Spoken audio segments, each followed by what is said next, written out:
There's another episode of 38 Special and 4 inches versus 2-inch barrels. Today I got the Buffalo Bore TAC-XP.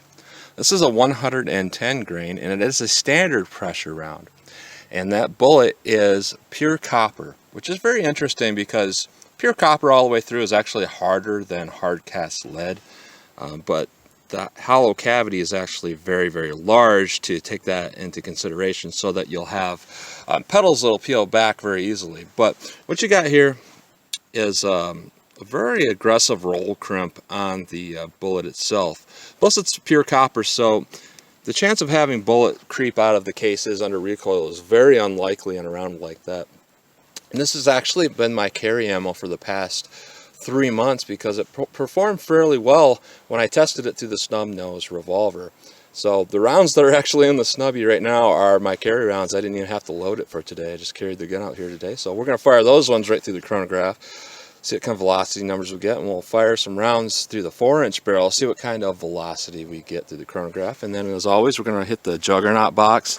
I have 4 layers of denim, 1 3/4 inches of bologna, followed by a 3/8 inch particle board to simulate ribs or sternum, and then 6 water jugs to see where we catch that bullet in water jugs. Typically what I've seen as ideal is about the 3rd jug seems to be ideal for very good performing ammunition. So we'll see how the TAC-XP standard pressure does.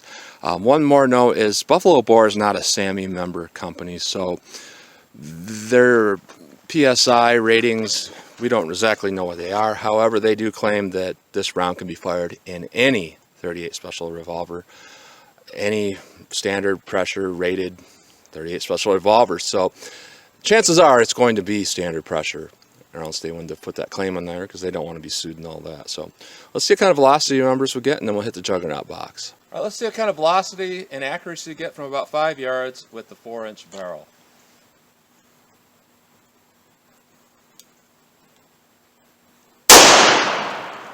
$11.10.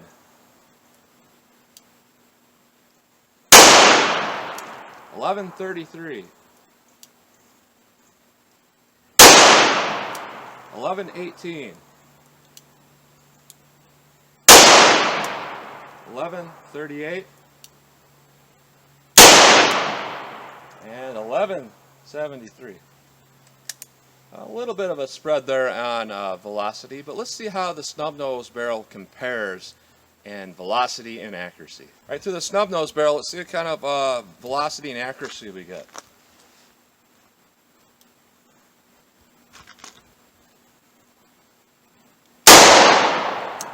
$10.30.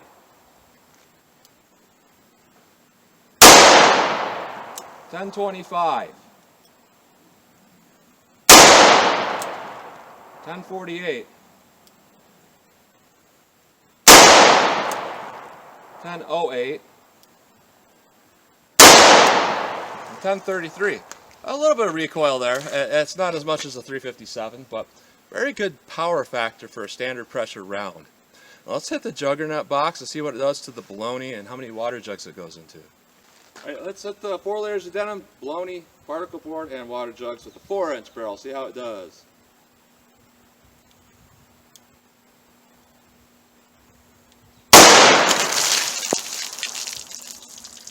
Very little recoil in this gun, very little. That's the first thing you notice about it. All right. Here we are, right through the denim. There's the start of the bologna. Big, massive damage through the bologna. And then a big hole out the back of the particle board. So let's see what kind of penetration we got on water jugs. Here's jug 1, that is just absolutely destroyed. Big, huge explosion of that jug. Jug 2, looks like we got a clean pass through. I see a hole in jug 3. And we caught the bullet in jug 3. And here we are, we have all the petals peeled back. Looks pretty good. It's about a 50 caliber slug at this point. So let's see how the snub nose barrel compares.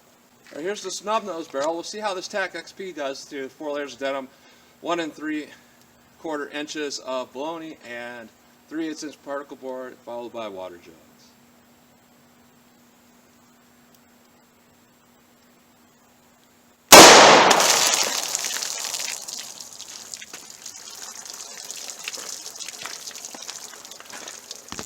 Alright, the board is still stuck to the bologna here.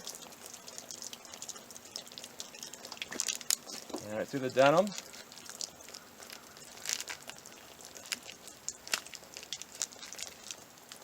And here's the particle board, the entrance on it, and the exit through it. And here's the back of the bologna.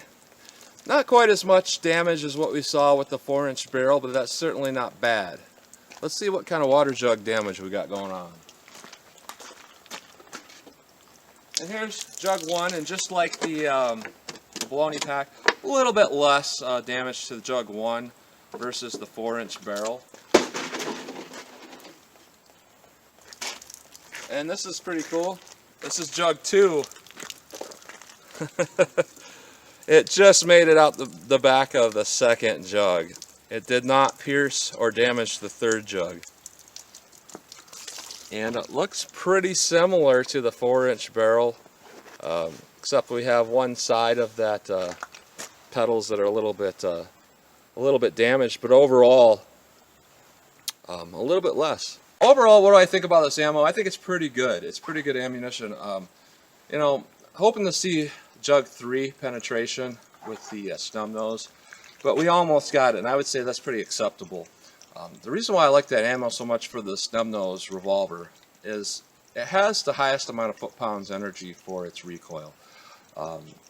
It's certainly not a low recoil round by any stretch of the imagination, but it's a little bit more than, let's say, critical defense or something like that. However, you also got a little bit more performance there, and that hard copper bullet is probably going to penetrate through hard barriers a little bit better than something that's soft lead core. So overall, I say it's pretty good ammunition, and I'll keep using it as my carry ammo.